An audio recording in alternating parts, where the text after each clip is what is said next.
جہاں تک mines and millers کی بات ہے تو میرے خیال میں پختون قوم بلا تفریق ہر پارٹی سے، ہر مکتب فکر سے، جے یو آئی ہو، جماعت اسلامی ہو، آپ نے دیکھا پاکستان تحریک انصاف کے بھی لوگ ہیں، تو میرے خیال میں اس طرح دیکھیں مسلم لیگ کے بھی امیر مقام صاحب نے کہا کہ نہیں اس کو منظور کرانا ہے، ادھر مسلم لیگ لوکل جو ہے وہ ہمارے ساتھ بیٹھ گئی ہے، تو لہٰذا یہ ایک ایسا مسئلہ ہے کہ پورے قوم کا مسئلہ ہے، اور اس میں مجبوراً یا تو ہمارے ساتھ آپ کو ان سب کو بیٹھنا پڑے گا، نہیں تو قوم کی وکالت سے وہ باہر ہو جائیں گے، ان سب کو یہ سمجھ آ رہی ہے، لہٰذا اب کھل کے سب کو سامنے آنا پڑے گا، یہ نہیں کہ دغلا بندے کھائے کہ کچھ لوگ آ کے اے پی سی میں کہے کہ نہیں ہم اس کے مخالف ہیں، اور پھر پیچھے جا کے وہ کہے کہ نہیں ہم نے بل پاس کرانا ہے یا یہ اور وہ، تو میرے خیال میں دغلا پر نہیں چلے گا۔ جہاں تک رہی بل کی بات، تو اب یہ بل جو ہے یہ تو نیت کار ہے، لہٰذا ہماری جو اب جدوجہد ہے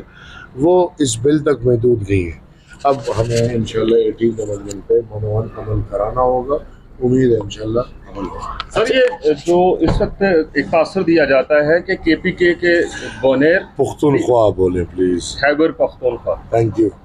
بونیر،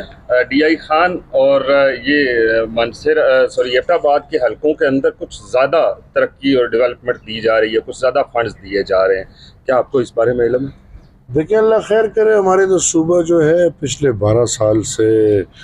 وہ میرے خیال میں کہ ایسے لوگوں کو پکڑایا گیا ہے کہ 12 سال میں تو ہم نے کوئی ترقی کی نہیں ہے، نہ دیکھی ہے، نہ فیس بک تک چلی ہے، ٹویٹر تک چلی ہے، ان جگہ تک ترقی چلی ہے، باقی آن دا فیلڈ تو ہم نے کوئی ترقی نہیں دیکھی۔ اب 3 ضلعوں میں چلا جائے اللہ کرے چلے جائے، یہ ترقی ہو جائے، اللہ کرے ڈی خان ترقی پا لے، اللہ کرے یہ ہمارے ضلع ہی ہے نا، پختونخوا کے ضلع ہی ہیں، کہیں پہ ہو جائے لیکن اللہ کرے کہ کر لے اور ہو جائے۔ ہاں اشارہ کر آپ کا یہ ہے کہ بل پاس کرانے کے لیے ہے تو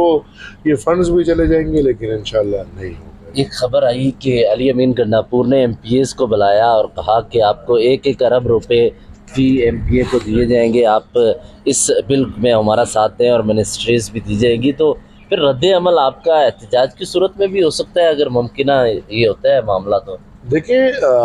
سب سے پہلے تو اگر یہ لوگ یہ سودا کرتے ہیں کہ قوم کا حق یہ بیچتے ہیں 1 ارب روپے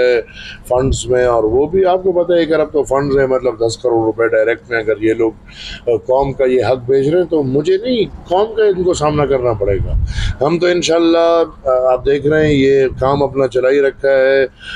آگاہی مہم ہمارا شروع ہے، انشاءاللہ اگلے ماہ بھی آگاہی مہم ہے، اور اس کے بعد ہم احتجاجوں پہ چاہ رہے ہیں۔